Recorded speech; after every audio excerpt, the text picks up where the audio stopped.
Thanksgiving morning started like any other, but I had no idea it would end the way it did. I woke up slowly, savoring the rare luxury of not having to rush. I took a long, hot shower, letting the steam envelop me, and slipped into my favorite pair of sweatpants. No work uniform today, just comfort. It felt like a gift, a holiday, a day I could actually enjoy. I headed down the hall to join my family. My wife, Jessica, was already bustling around the kitchen. She had this knack for making everything feel festive, even the mundane. The smell of pancakes and bacon filled the air, making my stomach rumble. I peeked into the living room, where our kids, Lily and Max, were glued to the TV, watching a loud cartoon about turtles dressed like ninjas.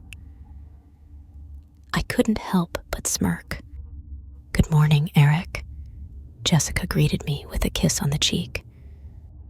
"Morning," I replied, grabbing a mug and pouring coffee. "What are they watching?" I gestured at the kids, bewildered by the noise. "Teenage Mutant Ninja Turtles," she said, flipping an egg. "They're obsessed." "I don't get it," I muttered, adding sugar to my coffee. "It's nonsense." Jessica just laughed. "Not everyone prefers books over TV, you know." I smiled, giving her a playful kiss. "I know, you're right. You want some eggs?" she asked, sliding a plate towards me. "Yes, please," I said. But before I could sit down, Lily ran up, tugging at my arm. "Daddy, come watch cartoons with us," she pleaded, her big eyes wide with excitement. I hesitated, glancing back at the kitchen table, where my newspaper and a new library book waited for me. But Lily looked so hopeful, so innocent. I couldn't say no. With a sigh, I let her drag me to the couch. Max glanced up and grinned. "Happy Thanksgiving, Dad." "Happy Thanksgiving, buddy," I replied, settling in. It wasn't how I'd planned my morning, but it was nice. I rarely got to just sit and snuggle with them anymore. Life had been too busy, too chaotic.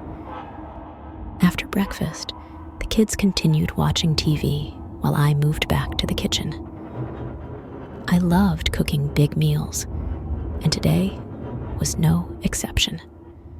The turkey was already roasting, filling the house with a delicious, comforting aroma. As I peeled potatoes, Lily suddenly burst in, squealing at the top of her lungs. "Daddy, you have to see this!" she yelled, pulling at my sleeve. "What is it now?" I asked, wiping my hands. "You just have to see," she insisted, dragging me back to the TV. She had paused a commercial, and her face was lit up with excitement. It was an ad for a huge dollhouse, one with working lights, miniature furniture, even a tiny car for the garage. "That?" I asked, raising an eyebrow. "You want that asterisk for Christmas?" "Yes, Daddy, please. It's all I want," she begged. It looked expensive, far beyond what we'd budgeted. Jessica joined me in our bedroom later, concern creasing her forehead. "We can't afford it, can we?" I asked. "Not at full price," she admitted. "But there's a Black Friday deal, 75% off, tonight only." I groaned. I hated Black Friday crowds, the madness of it all. But for Lily, I'd do it. I agreed to go. That night, the line outside the toy store was insane. Snowflakes fell gently, coating the ground in a thin white layer. The cold bit at my face, but I forced myself to stay focused. One night of chaos for a Christmas morning full of smiles. It was worth it. The doors opened, and the crowd surged forward like a wave. Inside, it was chaos. People shoved and pushed, grabbing at anything they could. I fought my way to the back of the store where the dollhouses were. There was only one left. I snatched it up just in time. As I turned to leave, a woman appeared, her face twisted with desperation. "Give me that!" she screamed, lunging at me. "What? No, I got it first!" I shouted, clutching the box. "I need it for my daughter," she shrieked, her voice a mix of rage and hysteria. "I'm sorry, but it's mine," I snapped back, stepping away. Her eyes narrowed, and in an instant, she lunged at me, slamming into me with surprising strength. We both crashed to the floor. I struggled to push her off, but then I saw it, a knife glinting in her hand. Before I could react, she stabbed me. Pain exploded in my stomach, white hot and searing.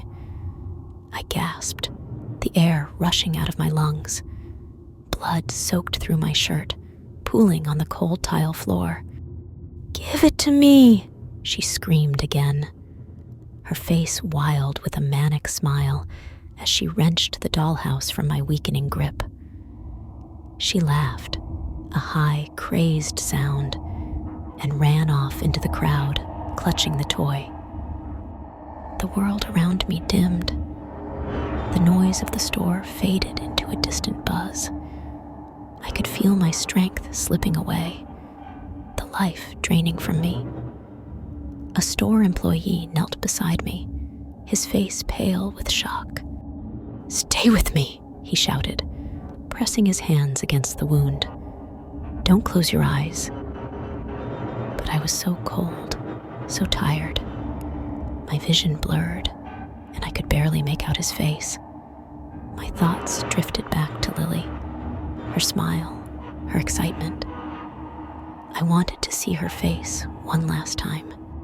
The lights above flickered as everything went dark. I never made it home that night. The dollhouse wasn't worth it. I still wonder about that woman, her eyes filled with such madness. Was it really just the stress of the holiday? Or was something darker driving her? I guess I'll never know. All I remember is the pain, the cold, and the thought of my little girl's smile as everything went black. If you enjoyed this story, leave a like and subscribe to the channel so you don't miss the next ones.